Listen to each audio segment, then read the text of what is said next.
느헤미야 4장 15절에서 20절까지 말씀 함께 교독하도록 하겠습니다.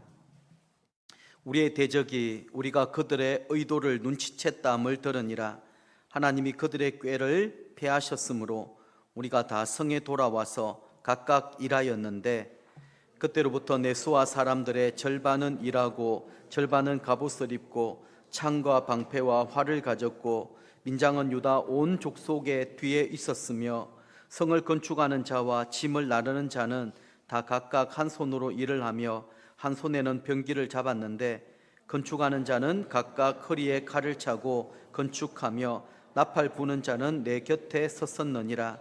내가 귀족들과 민장들과 남은 백성에게 이르기를, 이 공사는 크고 넓으므로 우리가 성에서 떨어져 거리가 먼저 너희는 어디서든지 나팔 소리를 듣거든 그리로 모여서 우리에게로 나아오라. 우리 하나님이 우리를 위하여 싸우시리라 하였느니라. 아멘. 기도하겠습니다. 하나님, 오늘도 우리가 하나님의 말씀에 또 성령님의 속삭이시는 그 음성에 귀를 기울입니다. 하나님, 우리에게 말씀하여 주시옵소서. 무엇보다 우리의 영안을 열어주시고 우리의 귀를 열어주시고 마음문을 열어주셔서 오늘도 종을 통하여 선포되는 이 말씀이 하나님의 말씀으로 들려지게 하여 주시고, 이 말씀이 우리의 심령에 깊은 울림과 떨림이 있게 하시고 또 결단과 헌신으로 이어지게 하여 주시옵소서. 말씀이 우리의 삶을 변화시키고 이끌어 가시는 줄 믿사옵고 우리 구주 예수님의 이름으로 기도드리옵나이다. 아멘. 우리 지난 주일날 느헤미야 말씀, 어떻게 위기를 기회로 만들 수 있을까, 그 말씀을 함께 배웠습니다. 위기를 기회로 만드는 방법은 기도에 있다. 기도로 극복하고 돌파하자, 그런 도전의 말씀을 드렸고요. 그리고 또 이스라엘 백성들은 실패의식과 또 좌절감, 절망감 가운데 빠져 있었을 때 그들을 다시 어떻게 일으킬 수 있었을까? 그것은 느헤미야의 이 생생한 신앙 고백, 간정, 하나님이 하셨던 일들을 그들에게 선포하였더니 놀라운 역사가 일어나게 된 것이죠. 또 그 가운데에는 영적 선포도 있었습니다. 악한 어둠의 권세에 대하여 분명하고 단호한 영적 선포가 있었을 때 성전 재건 공사는 중단되지 않고 계속 이어졌던 것을 우리는 볼 수가 있습니다. 우리가 영적 선포에 대한 얘기를 하면서 제가 제일 마지막에 진리의 알약을 소개해 드렸습니다. 열심히 여러분 복용하고 계신가요? 네, 한번 여러분들이 말씀대로 순종하고 실천해서 한번 복용해 보시기를 바랍니다. 하루에 3번 이상, 그리고 매일매일 한 달, 2달이 되고 나면 여러분의 삶에 놀라운 변화가 일어나게 될 것입니다. 한번 이미지를 한번 띄워주시면, 제가 훈련 받을 때 받았던 이 일런 약입니다. 일런 약. 여러분 잘 보이실런지 모르겠지만 저기 보면 식사와 무관하게 드실 수 있다, 그렇게 되어 있고요. 주의사항이 과다 복용에도 부작용이 없습니다. 소리내어 읽어주세요. 다른 사람에게도 나눠주세요 라고 되어 있습니다.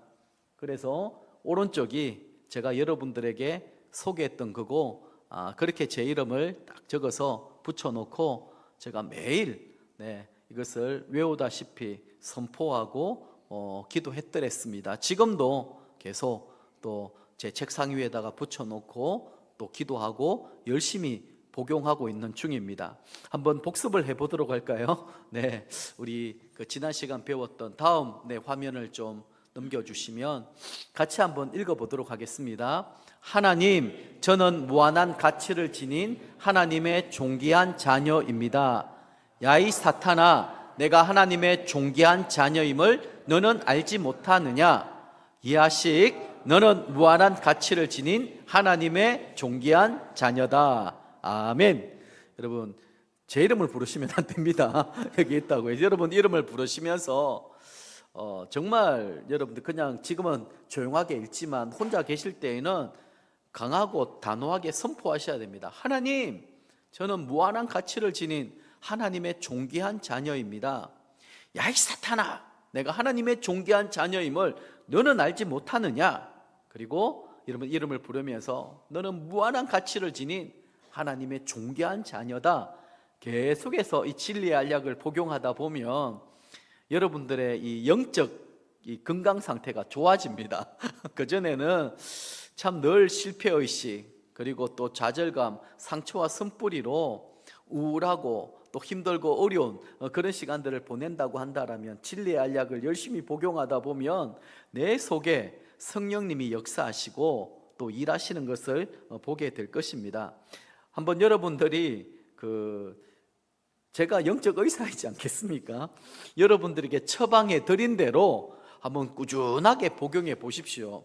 어떤 비타민보다도 여러분들에게 이것을 열심히 복용하다 보면 건강이 회복될 것이고, 성령께서 공급해 주시는 평강과 또 기쁨, 즐거움을 누리게 될 것입니다. 자, 이제 예루살렘 성의 이 회파 소식을 전해 들은 느헤미야가 어떻게 했었습니까? 우리가 1장부터 조금 복습하고 4장에 들어가려고 하는데요, 통곡했습니다. 이 악한 세대를 향하여 성도와 교회가 취해야 될 태도가 통곡입니다.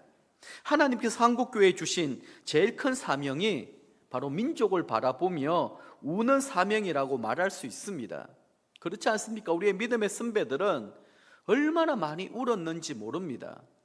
저도 어릴 적 기억합니다. 환경이나 형편이 좋았습니까? 매일 새벽마다 그 차디찬 마룻바닥에서 방석 하나 깔고 무릎 꿇고 거기에 눈물을 쏟아냈습니다. 새벽 기도 때도 그랬고, 수요 기도회 때나 금요 철야 기도회 때는 그렇게 많이 울면서 애통해하고 기도했더랬습니다. 그런데 느헤미야는 이렇게 우는데 그치지 아니하고 그는 하나님 앞에 엎드려 기도하였습니다. 지난 시간에 살펴본 것처럼 기도는 개혁의 시작입니다. 우리 주변에 무너진 것들을 개혁하기 위해서는 가장 먼저 회복돼야 될 것이 기도입니다. 그래서 기도는 애국하는 일입니다. 우리가 기도할 때 가정이 살고 목장이 살고 교회가 살 뿐만 아니라 나라가 살며 참된 개혁 운동이 일어나는 것입니다. 느헤미야는 기도했을 뿐만이 아니라 준비했습니다. 기슬러월부터 니산월까지 4개월 동안 그는 기도하면서 앞으로 일어나게 될 모든 상황에 대하여 가상 시나리오를 작성했던 것이죠. 하나님에 엎드려 하나님께 묻고 여쭙고 하나님 주신 마음을 가슴속에 새겼습니다. 그리고 얼마나 많이 점검하고 확인하고 그리고 준비했겠습니까? 왕에게 요청하는 방법부터 왕이 던질 예상 질문, 그리고 성벽 재건에 필요한 그 자재가 어떤 것이 있을 것인지 아주 면밀하게 검토하고 준비했습니다. 그랬기 때문에 아닥사스다 왕이 내가 너를 어떻게 도와주면 될 것이냐라고 물었을 때 딱 준비된 자료를 그 앞에 이렇게 내어놓을 수 있었고, 왕은 적극적으로 후원해 주었고 도와주었던 것이죠. 그리고 성경은 그 왕의 마음을 하나님이 감동시켜 주셨다, 그렇게 성경이 말씀하고 있지 않습니까? 그리고 느헤미야는 백성들에게 이 성벽 재건 사역에 참여하기를 예루살렘에 도착하자마자 이제 이렇게 이야기를 하였습니다. 그런데 눈앞에 펼쳐져 있는 상황은 너무 절망적인 것이죠. 스룹바벨과 이 에스라의 이 포로기한 1차, 2차를 통하여 이들의 마음이 또 사늘하게 식어버린 것입니다. 처음에는 막 열심히 하려고 했었는데 두 번에 걸친 그 실패로 말미암아 그들 마음에는 실패의식, 좌절감, 절망감이 가득하였습니다. 다시 말해서 해도 안 된다라는 거예요. 이 큰 일들을 어떻게 감당할 수 있겠냐, 그러고 있는 것입니다. 그때 느헤미야는 이 이스라엘 백성들에게 하나님이 자신을 어떻게 도우시고 쓰고 계시는지, 아닥사스다 왕과 이 방백들의 마음을 어떻게 움직여 주셨는지 그것을 얘기했을 때 어떤 일이 일어났을까요? 이들의 마음이 다시 뜨거워진 것입니다. 일어나 우리가 건축하자, 그리고 하나님의 이 선한 일들에 동참하자, 그러면서 힘을 내어서 지금 이 일들을 하고 있는 것입니다. 이렇듯 영적 지도자의 사명은 그를 따르는 사람에게 하나님의 꿈, 하나님의 비전을 끊임없이 심어주는 일들입니다. 그리고 느헤미야 3장으로 넘어가면 성벽 재건에 동참했던 사람들의 명단이 쭉 나옵니다. 여기서 우리가 깨달을 수 있는 사실은 성벽 재건 이 일이 느헤미야 혼자서 감당했던 일이 아니었고 감당할 수도 없는 일이라는 것입니다. 다시 말해서 동력의 결과였죠. 적어도 15가지 이상의 직업을 가진 75명 이상의 지도자들이 이 일에 함께 동참하였습니다. 제사장, 레위인, 성전지기, 금장색, 향품 장수 등 많은 사람들이 이 일에 몰려들었고 함께 마음과 뜻을 모았다라는 것이죠. 여러분, 리더십이라는 게 무엇이겠습니까? 혼자만 열심히 뛰는 것이 아닙니다. 다른 사람을 독려해서 함께 동참할 수 있게 하는 것, 이것이 참된 지도력이다, 그렇게 말할 수 있지 않겠습니까? 느헤미야는 또한 위대한 격려자였습니다. 다른 사람을 세워줄 줄 아는 사람이었습니다. 여러분, 재건사역에 동참한 75명의 이름이 낱낱이 열거되고 기록되어 있지만 진작 자신의 이름은 내세우지 않고 있습니다. 격려는 참으로 위대한 일입니다. 영혼을 살리는 일입니다. 우리 교회 가운데서도 지친 사람들이 많이 있습니다. 낙심한 사람들도 있고요, 시험에 든 사람들도 있습니다. 그렇다면 그들을 만나서 위로해 주십시오. 함께 기도해 주십시오. 함께 아파하고 슬퍼하고 울어 주십시오. 지금 우리에게는 그런 사람들이 많이 필요합니다. 여러분, 이렇게 위로자가 있고 격려자가 있을 때 교회는 부흥하게 되어 있습니다. 왜냐하면 위로자, 격려자가 있는 목장, 또 그런 교회 공동체에 상처받고 깨어지고 소외된 영혼들이 찾아오기 때문에 그렇습니다. 그래서 저는 우리 26개 목장이, 우리 교회 공동체가 따뜻하고 사랑이 많은 공동체가 되면 좋겠습니다. 어떤 상처와 아픔과 고통을 겪고 있다 할지라도 이들이 목장에 가서 치유가 되고 회복이 되고 그대에서 삶을 나누면서 거기에서 기도를 받으면서 관심을 받으면서 회복되고 다시 새롭게 세워진다고 한다면 이 일을 하나님이 얼마나 기뻐하시고 원하시는 일들이겠습니까? 이제 오늘 살펴볼 말씀이 느헤미야 4장 말씀입니다. 자, 이 장 말씀에도 보면 이 극심한 영적 전쟁이 일어나고 있고요, 그리고 예루살렘 이 성을 재건하는 이 일들이 결코 녹록하지 않고 계속해서 어렵고 힘든 일들이 일어나고 있으며 이 일을 어떻게 극복하고 해결하는지 우리는 그 일에 한번 주목해 볼 수 있어야 됩니다. 자, 먼저 사단의 공격에 대해서 한번 살펴볼게요. 여러분, 사단의 사명이 무엇일까요? 그것은 하나님의 사람으로 하여금 낙심하게 만드는 것입니다. 그리고 어떻게 하든지 하나님 나라가 확장되는 것을 싫어하고 방해합니다. 우리가 무너진 가정을 살리고 목장이나 이 교회, 이 지역 사회를 살리려고 할 때 사단이 가만히 있겠습니까? 절대로 가만히 있지 않습니다. 하나님께서 기뻐하시는 어떤 일들을 하려고 하면 사단이 꼭 함께 역사를 합니다. 왜냐하면 이 일이 그들의 사명이기 때문에 그렇습니다. 오늘 본문을 보면 왜 사단이 느헤미야와 이스라엘을 시험하고 있는지 그 이유를 알 수 있는데, 그것은 어떻게 하든지 예루살렘 이 성벽 재건하는 것을 중단하게 만들고 이 일을 못하도록 하는 것입니다. 자, 11절 말씀 같이 한번 읽어볼까요? 우리의 원수들은 이르기를 그들이 알지 못하고 보지 못하는 사이에 우리가 그들 가운데 달려 들어가서 살육하여 역사를 그치게 하리라 하고. 아멘. 자, 보십시오. 우리의 원수들, 이 공략법이 그렇습니다. 알지 못하고 보지 못하는 사이에 은밀한 가운데 침투하는 것입니다. 이게 사단의 공격인지 전혀 눈치채지 못하도록 해서 아주 혼란스럽게 하고 그리고 그것을 붕괴시켜 버리는 것입니다. 하나님 나라의 확장을 막고 무너진 성벽을 무너진 채로, 황폐한 채로 그대로 내버려 두게 하는 것이 사단의 전략입니다. 그래서 때때로 회유로, 그리고 때때로 핍박으로, 때때로 안일함, 게으름에 빠지게 함으로 하나님의 일을 하지 못하도록 만드는 것입니다. 그럼 우리는 어떻게 이런 사단의 공격을 막아내고 이길 수가 있을까요? 저는 어떤 사단의 시험과 환난이 우리에게 몰아닥친다 할지라도 이것을 버티고 견디고 이길 수 있는 힘은 어디에 있느냐? 저는 기도에 있다고 믿고 있습니다. 그러면 반드시 승리하게 되어 있습니다.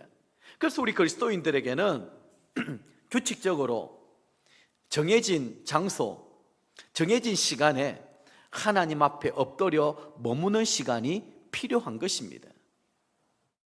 기도하는 사람을 어느 누구도 이겨낼 수가 없습니다. 왜냐하면 우리가 기도할 때 하나님이 함께 하시고 하나님이 일하시기 때문에 그렇습니다. 우리 주변을 한번 돌아보십시오. 재건하고 회복하고 다시 세워야 될 곳이 얼마나 많이 있습니까?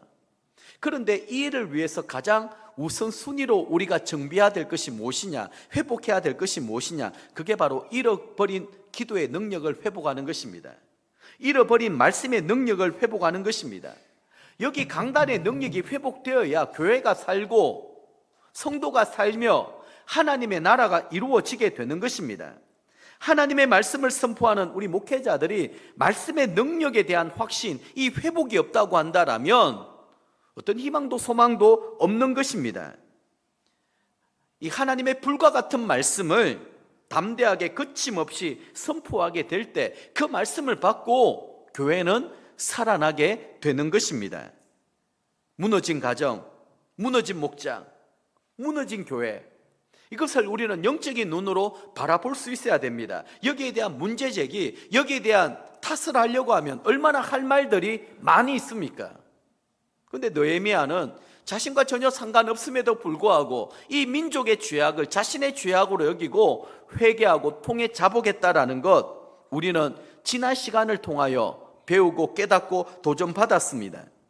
느헤미야가 무너진 예루살렘 성벽을 바라보았듯이 우리 주변에 영적으로 무너져 폐허가 되어 있는 이 땅과 이 민족을 바라보며 우리는 가슴을 치고 우리는 통회할 수 있어야 된다라는 것이죠.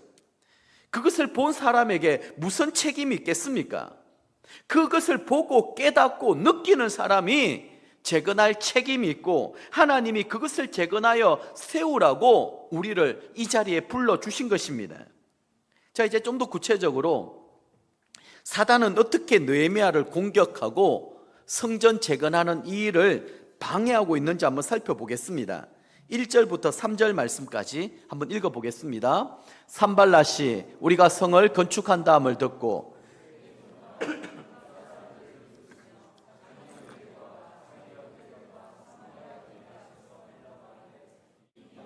유다 사람들이 하는 일이 무엇인가? 스스로 견고하게 하려는가? 제사를 드리려는가? 하루의 일을 마치려는가? 불탄 돌을 흙무더기에서 다시 일으키려는가 하고 암몬 사람 도비아는 곁에 있다가 이르되 그들이 건축하는 돌 성벽은 여호가 올라가도 곧 무너지리라 하더라. 아멘. 자, 이 일을 마냥 좋게만 보지 않는 사람들이 있었습니다. 유다 사람들을 어떻게 해요? 비웃었다. 조롱하고 비웃었다라는 것입니다. 도비아는 저들이 건축하는 돌 성벽은 여호가 올라가도 무너질 것이다. 그렇게 지금 비아냥거리고 있습니다. 여러분, 사단이 제일 먼저 하는 일이 비웃고 조롱하는 일입니다. 하나님의 일을 하려고 하면 여기저기서 와서 자꾸만 비웃고 회방을 놓는 것입니다. 아니, 시기 질투하는 마음에서 그렇게 할 수도 있겠습니다만은 더 정확한 이유는 사단이 쓰는 수법이기 때문에 그렇습니다. 사단이 조정하고 있는 것이죠. 산발랏과 도비아도 결국 그 배후에는 악한 어둠의 권세, 마귀 사단이 있는 것입니다. 우리 성도들이 신앙생활을 열심히 하다가 또 이제 주의 일을 한다고 여러 가지 일들을 맡아 섬기다 보면 낙심할 때가 있습니다. 그리고 또 상처받을 때도 있고요. 그 이유가 어디에 있겠습니까? 조롱과 비난, 비웃음 때문에 그렇습니다. 주변 사람들의 한두 마디 말 때문에 상처받고 낙심하여 넘어지는 것이죠. 물론 다른 사람이 무슨 얘기를 하든지 하나님만 바라보고 충성하면 아무 문제가 없을 것입니다. 여러분, 교회를 왜 다니십니까? 저를 보고 다니는 것 아니잖아요. 하나님을 보고 다니는 것이고, 하나님께 예배하기 위하여 우리가 정해진 장소에 정해진 시간에 목숨 걸고 여기 와서 예배 드리는 것 아니겠습니까? 그 하나님만 바라보면 무슨 문제가 되고 무슨 시험이 들겠습니까? 근데 교회 생활을 하다 보면 이런저런 소리가 들리는 거예요. 목사님이 어떻고, 우리 장로님들이 어떻고, 또 우리 목자님들이 어떻고, 어느 목장에서는, 어느 집사님은 그런 소리뿐만 아니라 나중에는 뒤돌아서 저에 대한 비난과 비웃음 소리도 막 들리기 시작합니다. 어떤 반응이 일어나겠습니까? 자존심 상하죠. 내가 이런 소리 들으려고 내가 지금 이 일을 하고 있냐? 나 기분 나빠. 나 안 할래. 나 싫어. 다시는 내가 이 일 안 한다. 그럼 교회를 떠나버리고, 나는 교회 신앙생활만 하지 저에게는 어떤 일도 맡기지 마십시오. 나는 상처받고 싶지 않습니다. 이런 사람들이 참 많이 있습니다. 여러분, 결국 이것은 누구를 좋게 하는 것일까요? 사단이 박수치고 아주 기뻐할 일입니다. 내 전략대로 됐다. 그래, 하지마. 왜 자존심 상하게 요거도 먹으면서 비웃음 받아가면서 왜 그런 일들을 해? 하지마. 안 하면 되지. 그렇게 해서 무너지고 낙심한 사람들이 얼마나 많이 있는지 모릅니다. 그래서 우리가 하나님의 일을 할 때 하나님 앞에 이런 다짐과 결단을 스스로 할 수 있기를 바랍니다. 같이 한번 읽어볼까요? 같이 읽습니다. 나는 적어도 말 때문에 시험 당하거나 실족하지 않겠다. 아멘. 이런 마음가짐, 이런 것들을 마음에 쭉 새기면 주의 일을 하는데 당연하다. 주의 일을 열심히 하면 할수록 오해를 받고 의심하고 비웃음거리가 될 때도 있고요, 도마 위에서 난도질을 당할 때도 있습니다. 주의 일을 하면 할수록 그렇습니다. 그걸 당연하게 여기셔야 됩니다. 이런 마음 자세를 가지고 신앙생활해야 됩니다. 그래야 하나님의 일을 흔들리지 않고 끝까지 잘 해낼 수가 있습니다. 여러분, 주의 일을 하면서 칭찬, 인정, 존경받으려고 그 일을 합니까? 그러면 다시 한번 생각해 볼 필요성이 있습니다. 근데 많은 사람들이 조금만 쓴소리를 듣고, 조금만 기분 나쁜 얘기를 듣고, 조금만 자존심이 상하면 쉽게 포기해버리고 쉽게 떠나버린다라는 것이죠. 이러한 일들이 결국에는 보십시오, 마귀 사단을 좋게 하는 일들입니다.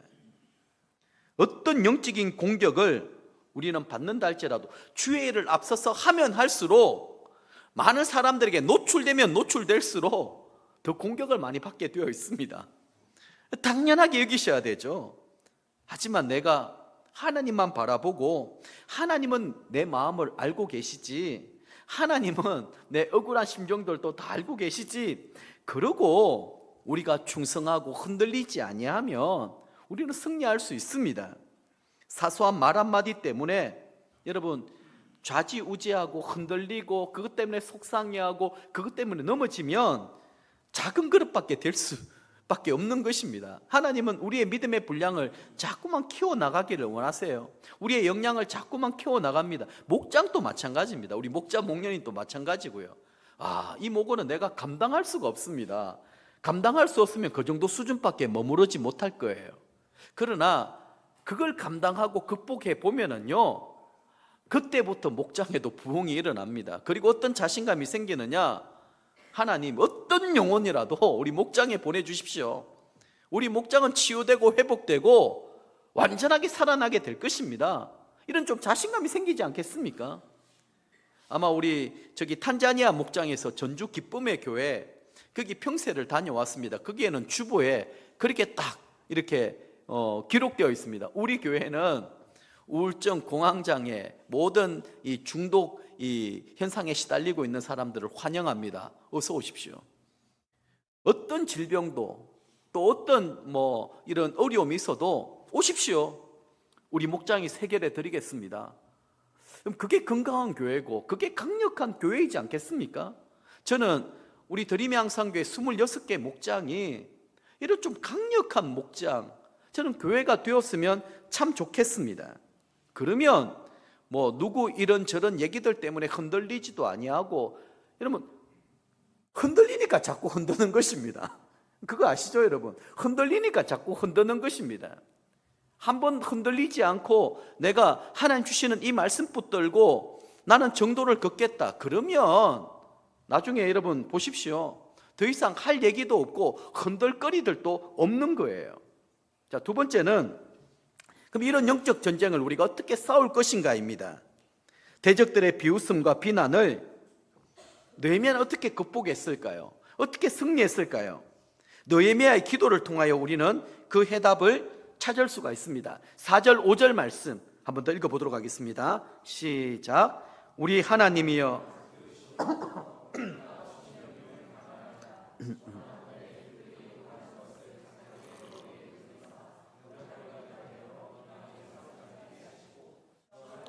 그들의 악을 덮어두지 마시며 그들의 죄를 도말하지 마옵소서. 그들이 건축하는 자 앞에서 주를 노하시게 하였음이니이다 하고. 아멘. 이 기도문만 보더라도 지금 느헤미야 마음이 얼마나 상했는지, 얼마나 억울하고 속상해하는지 느껴지지 않습니까? 그래서 하나님 들어주십시오. 이 소리를 다 듣고 있지 않습니까? 하나님 앞에 엎드려 하소연하고 있습니다. 하나님, 저 지금 억울한 일을 당하고 있습니다. 지금 비웃음거리가 되고 있습니다. 그래서 하나님 앞에 자신의 사정, 자신의 형편을 다 쏟아놓는 것입니다. 말하자면 이렇습니다. 자, 느헤미야의 기도를 다시 제가 한번 제 해석에서 한번 이렇게 정리해 보았습니다. 주님, 듣고 계시지요? 제가 지금 업신여김을 당하고 있습니다. 저는 주님을 위하여 충성을 다하는데 주변에서 자꾸만 이상한 소리를 합니다. 저를 넘어뜨리려고 합니다. 주님 아시지요? 그리고 극복해 가는 것입니다. 그럼 하나님께서 우리가 기도하는 그 시간에 머물러 있을 때 우리를 따스하게 다독거려 주기도 하시고, 그래, 내가 네 마음 다 안다. 그럼 끝 아니겠습니까? 다 안다. 그래, 조금만 더 참으라. 조금만 더 기다려라. 그래도 네가 있어주니까 너무 고맙다. 그렇게 교제가 시작되는 것입니다. 그리고 극복해 나가는 것입니다. 그런데 여러분, 만약 이 비웃음과 업신여김을 당하고 자존심이 너무 상했어요. 너무 억울해요.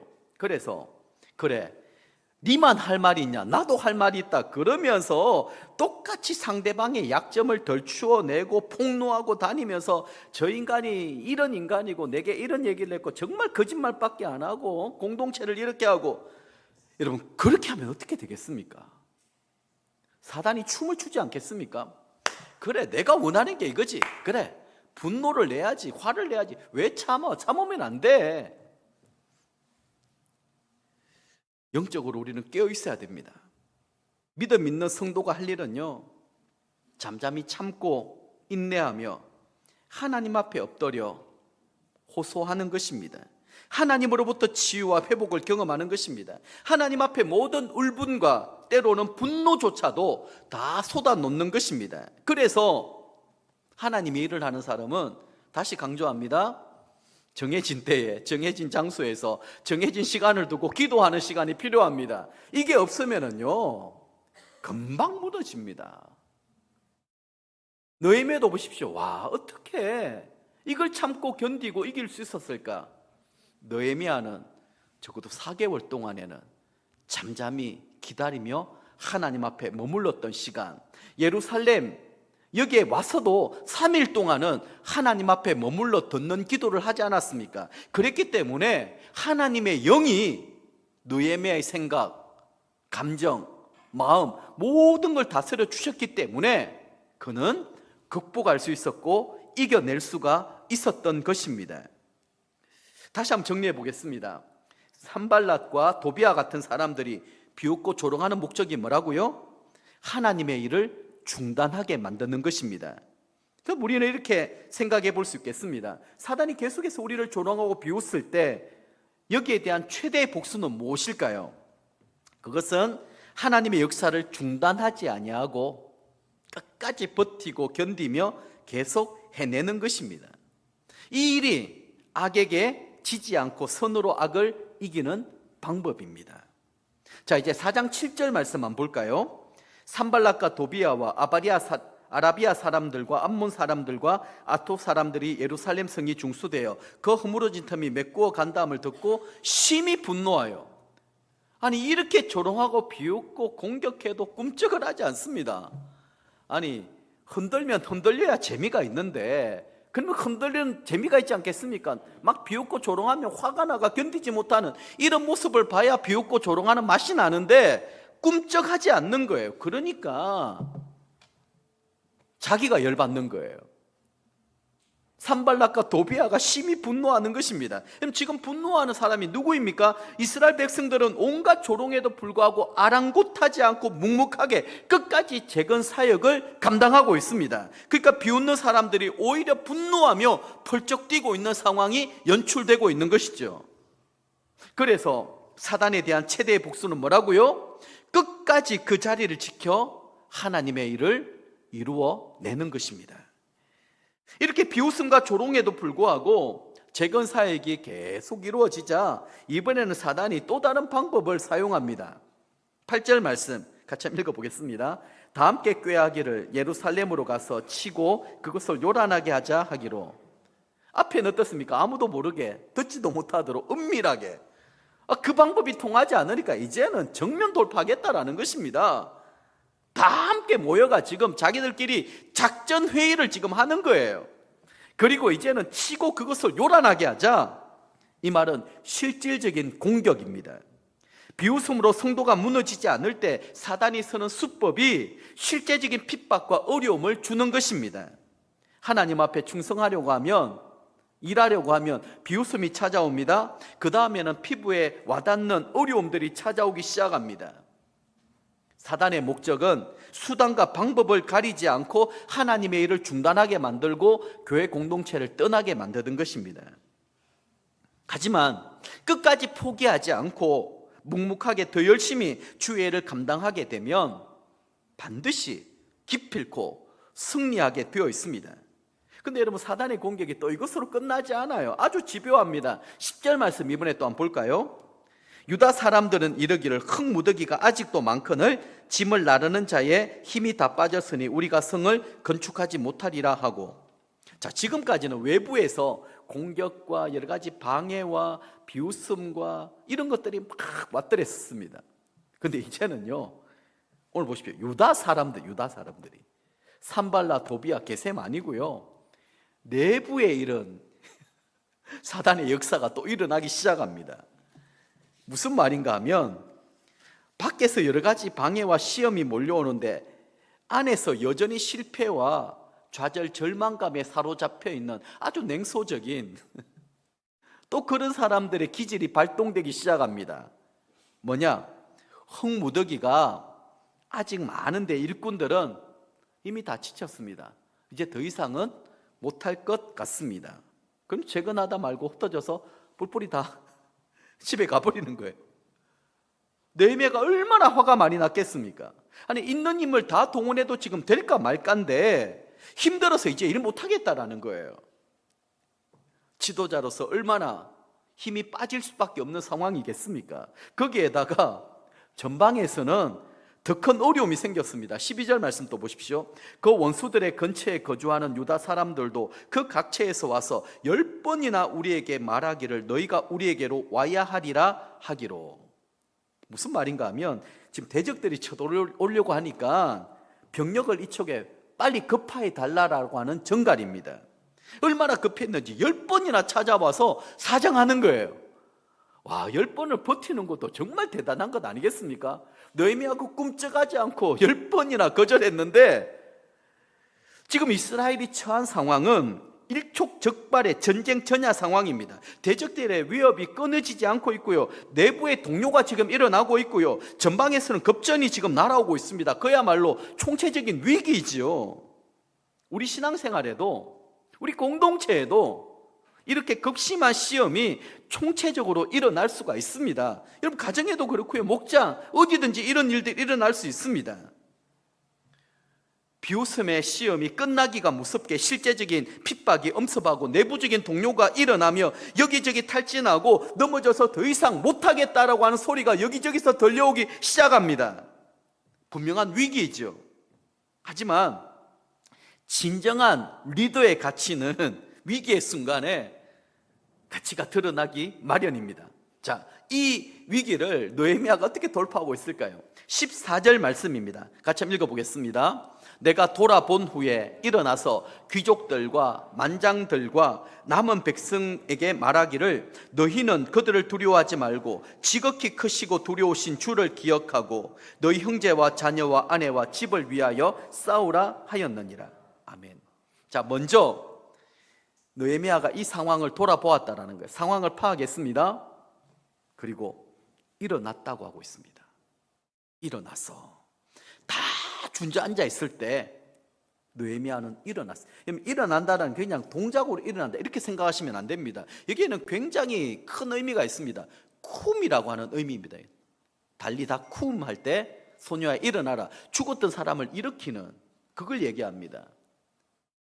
요수아를 통해서도 일어나서 싸우자, 일어난다라는 것은 히브리어 그 단어에 굉장한 의미가 담겨 있습니다. 절망과 좌절 가운데 머물러 있지 않고 사망과 죽음의 권세 가운데 머물러 있지 않고 부활하신 그 권세와 같은 그 능력이 여기에 담겨 있습니다. 일어나서 어떻게 이야기했습니까? 세 가지입니다. 두려워하지 말아라. 두 번째, 크신 주를 기억하라.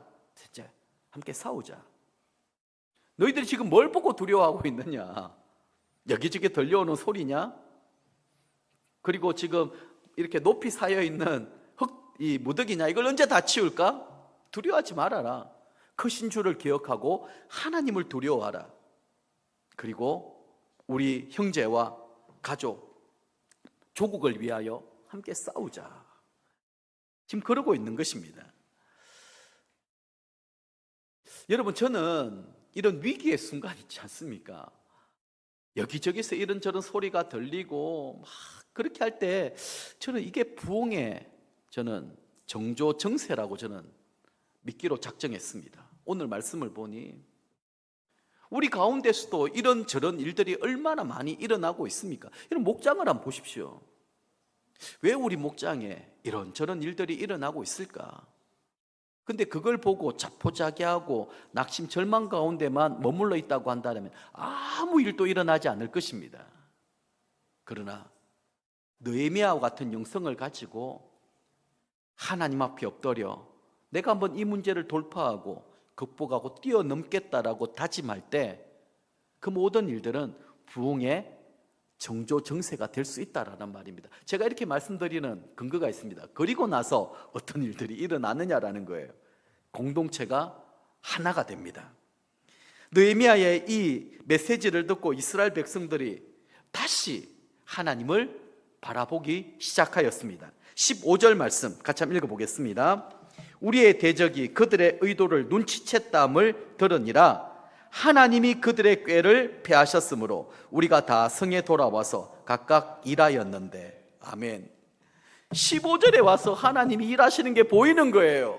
그럼 지금까지 하나님은 뭐 하고 계셨을까요? 아니, 산발락 도비아 게셈이 저렇게 이야기하면 하나님이 그 입을 좀 막으시든지 입을 좀 때리든지 어떻게 해서 뭔가 분명한 징조를 보여야 되는데 왜 저 사람들이 저렇게 말하는 것을 가만히 두냐라는 거예요.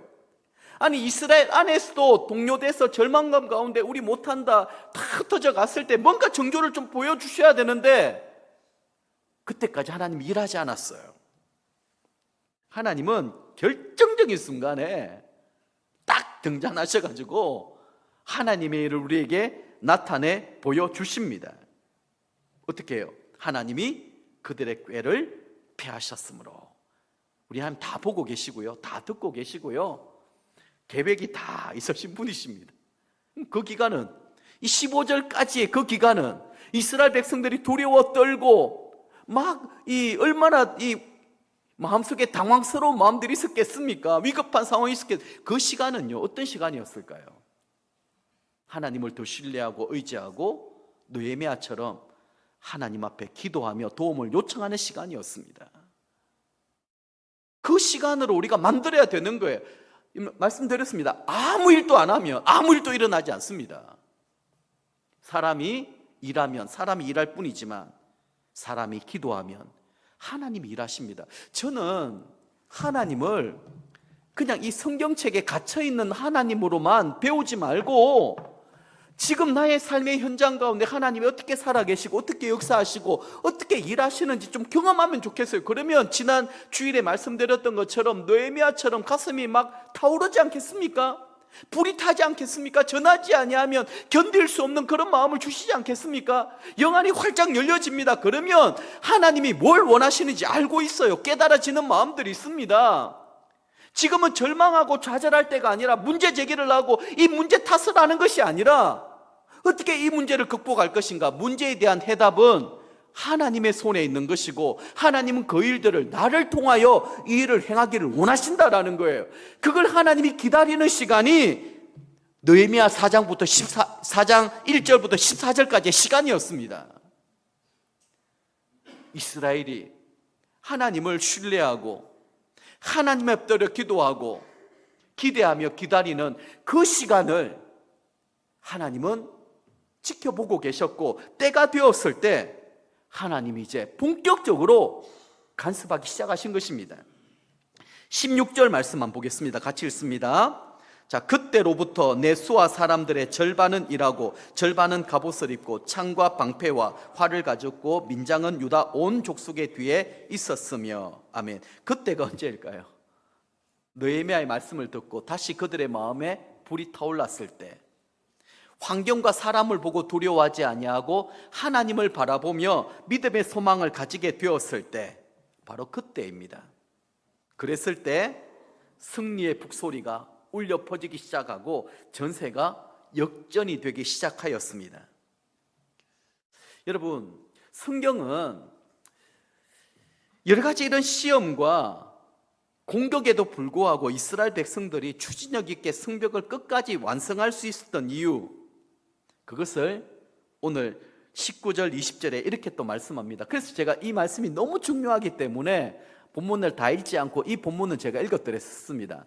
이 말씀 너무너무 중요한 말씀이니까 같이 한번 읽어보면 좋겠습니다. 시작. 내가 귀족들과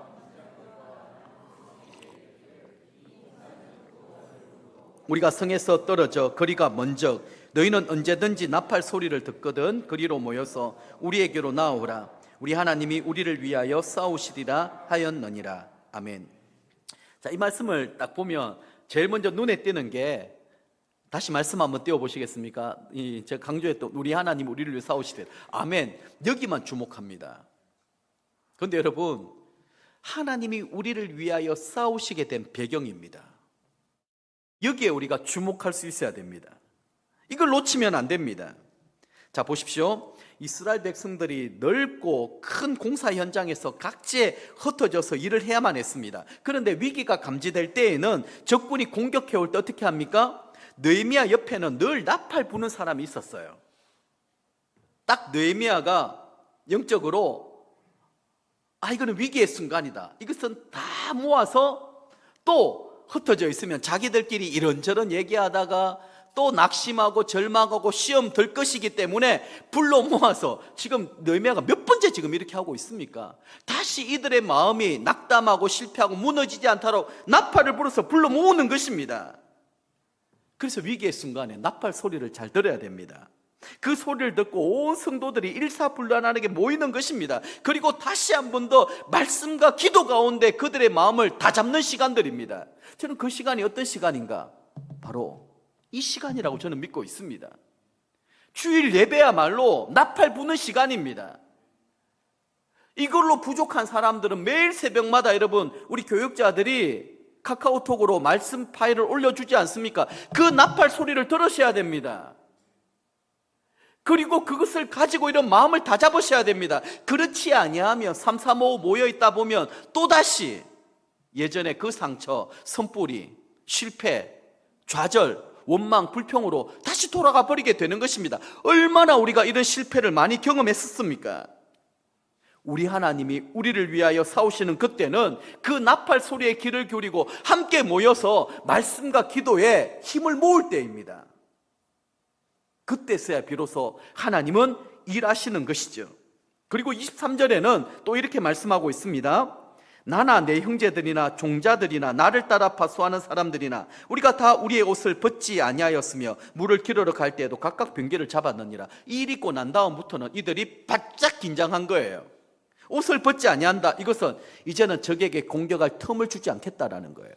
조금 느슨해지니까 또 사람들의 마음에 절망감, 좌절감, 두려움이 있어서 확 무너져 내리지 않았습니까? 이게 여러분 인간입니다. 이게 우리의 믿음입니다. 우리의 실체입니다.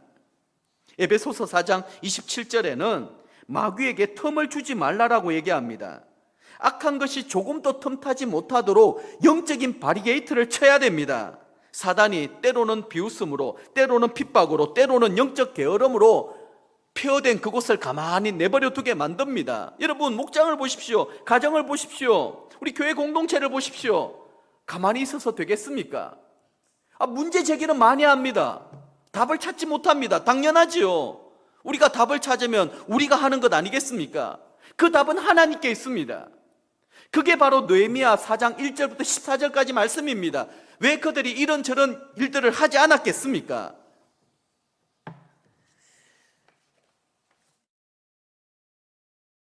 말씀을 맺도록 하겠습니다. 여러분, 우리의 삶 가운데서도 이런저런 위기가 많이 찾아올 수가 있습니다. 말하지 않아도 우리 가정이나 우리 목장 공동체 가운데서도 내가 해결할 수 없는 어려움들이 많이 있습니다. 주의 일을 하다가 원치 않는 비웃음과 비판을 받을 때도 있습니다. 그러다 보면 자존심이 상하기도 하고 스스로 낙심하여 그 문제에 대응하기가 두려워집니다. 그때는 하나님을 바라보고 도움을 요청하십시오. 영적인 눈을 들어서 그 상황을 판단하고 해석해 낼 수 있어야만 합니다. 하나님은 이 시간에 이 자리에서 내가 뭘 하기를 원하는지, 마귀 사단은 지금 어떤 전략을 가지고 우리를 공격하고 무너뜨리려고 하는지 답은 나와 있습니다. 우리가 하나님을 바라보고 하나님을 의지하고 하나님 앞에 머물러 기도하는 그 순간부터, 그때로부터 전세는 역전되게 되어 있습니다. 그때로부터 하나님이 우리를 위하여 싸우시는 때이고, 그때로부터 하나님이 우리 가운데 행하실 놀라운 일들을 우리는 기대할 수가 있는 것입니다. 사랑하는 성도 여러분, 지금 우리 가운데 있는 여러 가지 많은 문제들을 가지고 낙담하거나 절망하지 마십시오. 저는 부흥의 정조 정세인 줄 믿습니다. 의심하지 말고 그렇게 한번 믿어보십시다. 문제만 자꾸 덜추어내고 그것만 생각하면 어느 누구도 힘을 낼 수가 없습니다. 낙담할 수밖에 없지요. 우리가 해결할 수 있는 문제도 아닙니다. 그러나 이 문제를 가지고 이제는 느헤미야의 그 말을 듣고 하나님을 바라보기 시작한 그때에 하나님이 우리를 위하여 싸우시는 그 하나님을 경험하고 그 하나님을 한번 체험해 볼 수 있었으면 참 좋겠습니다. 우리가 그런 마음으로 우리가 함께 한번 찬양 드리고 우리 기도하도록 하겠습니다.